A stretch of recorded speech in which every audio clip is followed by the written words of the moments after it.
The ocean is a kingdom of silence and shadow, where a single command is law. Commander Eris Thorne believed he was its undisputed ruler aboard the HMS Vengeance. When he exiled Lieutenant Kara Vance from the control room for insubordination, he thought he was merely crushing a mutiny of words. He had no way of knowing that in casting her out, he had just banished the only person who could hear the ghost breathing in the depths.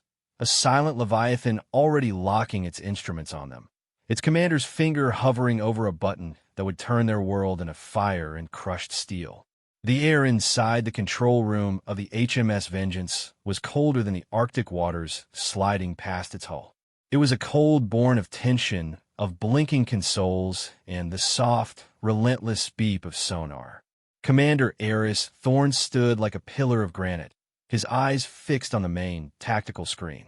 For 3 days, they had played a cat-and-mouse game with an unidentified contact in the Barents Sea, a phantom that faded in and out of the hydrophones. Thorne, a man whose career was built on textbook precision and unwavering authority, had declared it a malfunctioning drone, a ghost signal amplified by thermal layers. Lieutenant Kara Vance saw it differently. Her fingers danced over her console, pulling up raw data streams that others ignored. "Sir, the signature is too clean for a drone. The intermittent pattern, it's deliberate. It's mimicking the background noise. It's a Virginia class or something newer. They're painting us right now, getting a full solution." Her voice, though steady, was a crack in the silence of Thorne's certainty. He turned slowly. "Lieutenant, your analysis is noted and overruled. The Vengeance is running silent. That contact is an anomaly. Continue monitoring standard sectors." But Kara did not yield.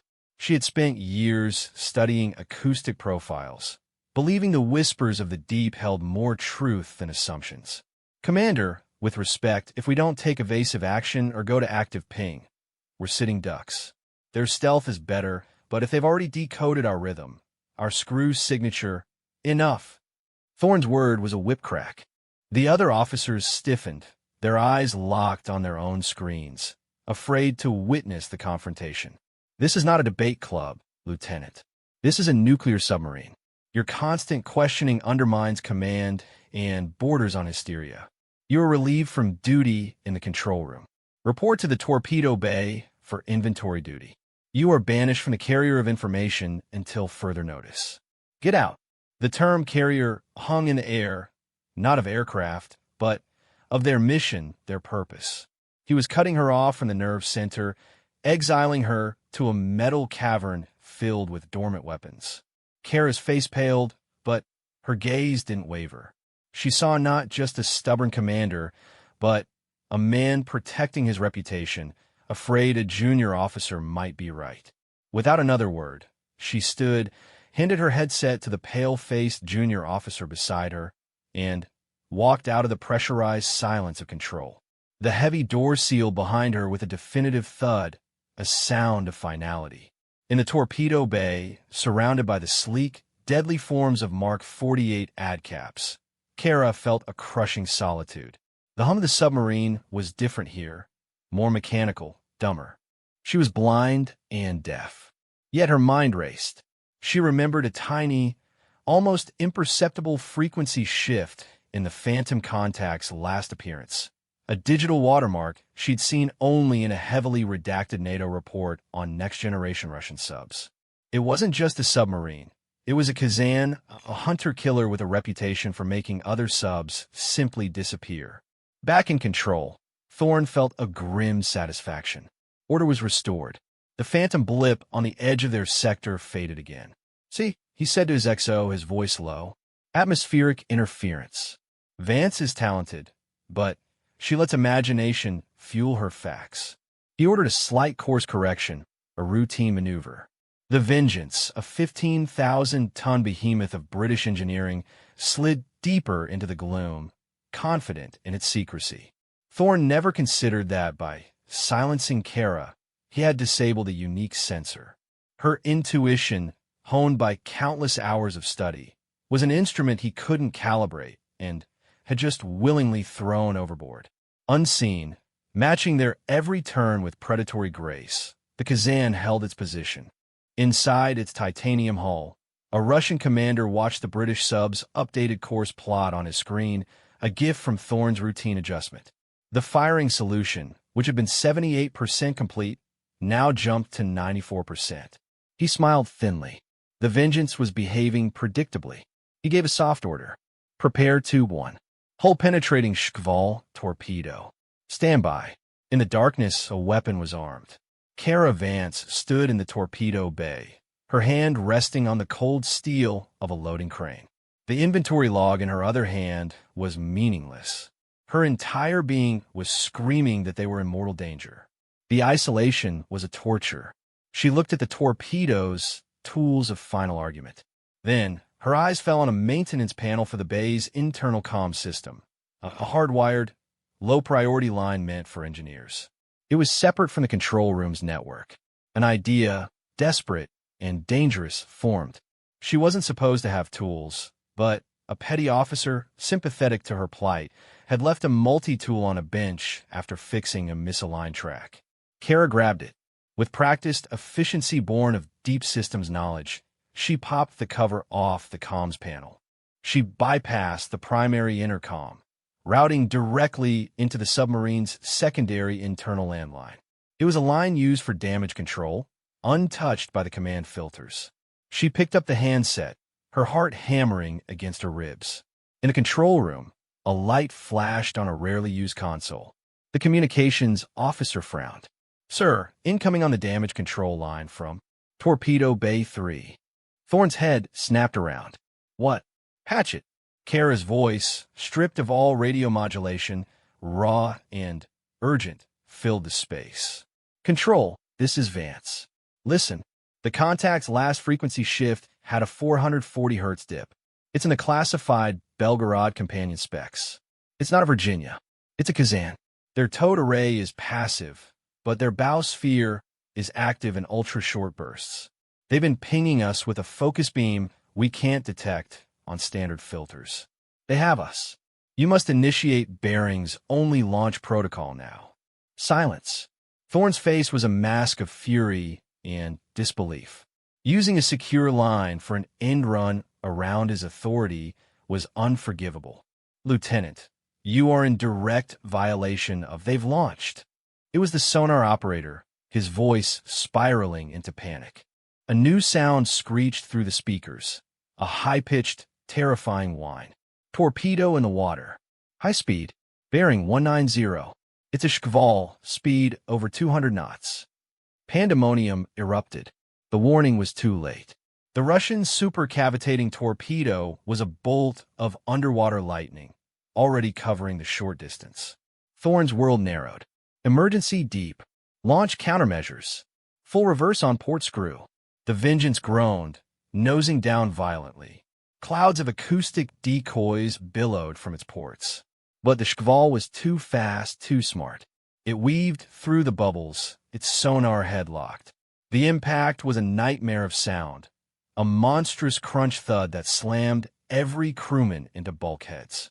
Lights flickered and died, replaced by the hellish red glow of emergency strips. A scream of tearing metal echoed through the hull as the torpedo, designed to crack a carrier's keel, struck just aft of the sail.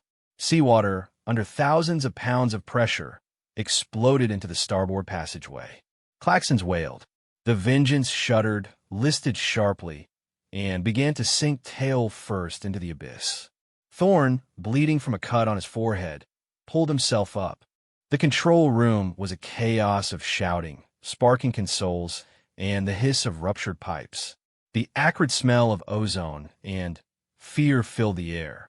Their world had just been shattered. And, in that moment of utter catastrophe, his mind flashed to Kara's voice on the damage control line. She had known. She had tried. And he had banished her to where the torpedo hit. The deck was tilted at a sickening 20-degree angle. Freezing water sloshed in the corridors, rising fast. Commander Thorne, his voice ragged but firm, coordinated damage control. The torpedo bay was one of the compromised sections. He felt a stab of pure dread that had nothing to do with his own survival. Report from Torpedo Bay 3. He barked into the intercom, static choking the line. From the flooding chaos amidships, Kara Vance was fighting a different war. The blast had buckled the bay's rear hatch, sealing her and 2 young ratings in. Water was pouring in from a ruptured seam in the hull. They were trapped, and the sub was going down.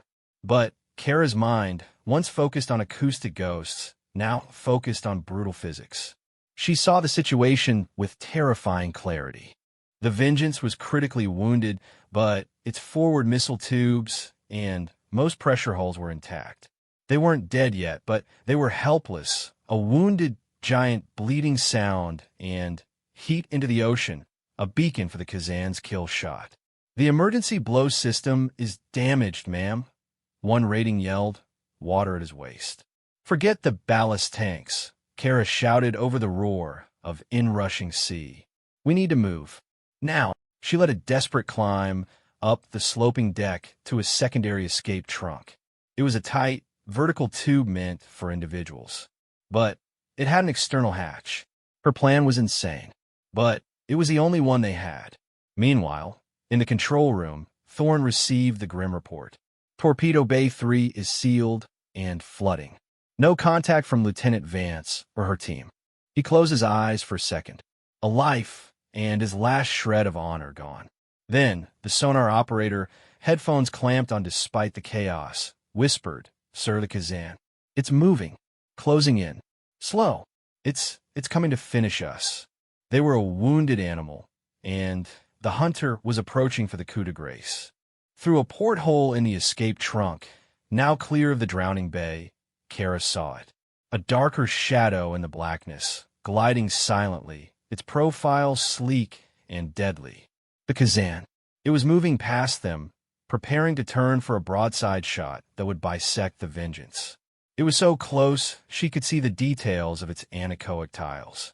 In that moment, Kara understood the Russian commander's arrogance. He believed them dead in the water, literally. He was going to use a cheaper, older torpedo for the kill, preserving his advanced quals.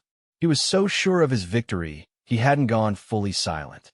And then she saw it, the Kazan's own towed array sonar, a thin cable trailing from its stern, a sensor of incredible sensitivity, but also of vulnerability.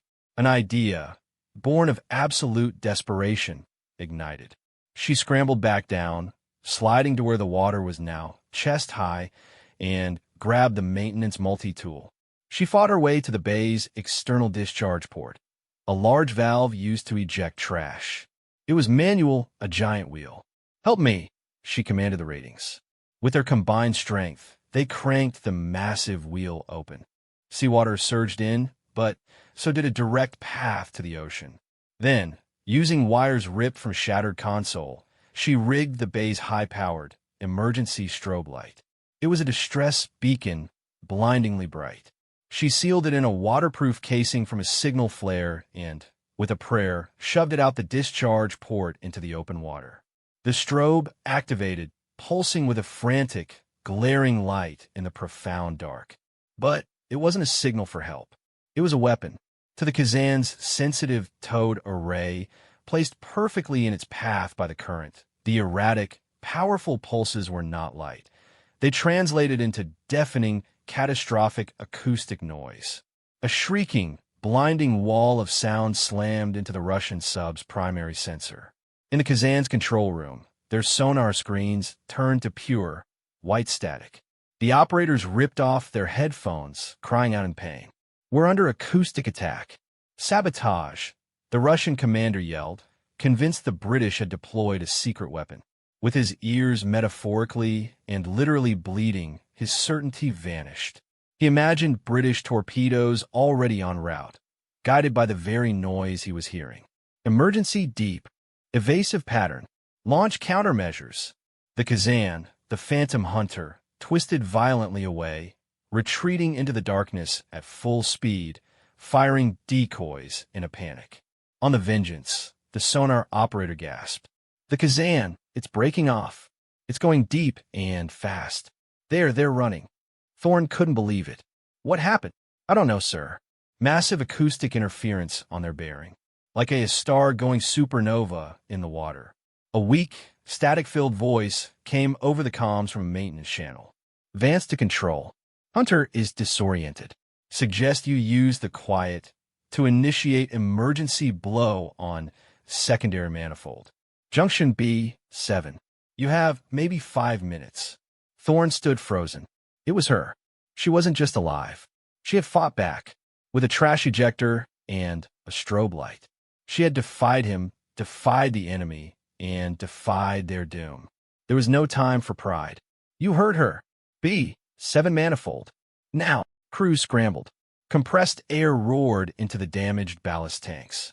The Vengeance, with a metallic groan of protest, halted its descent. Slowly, agonizingly, it began to rise toward the distant surface, trailing a slick of oil and its shattered silence.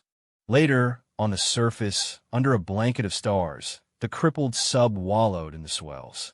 Thorne found Kara on the heaving deck, wrapped in a thermal blanket, staring at the dark sea where the Kazan had vanished.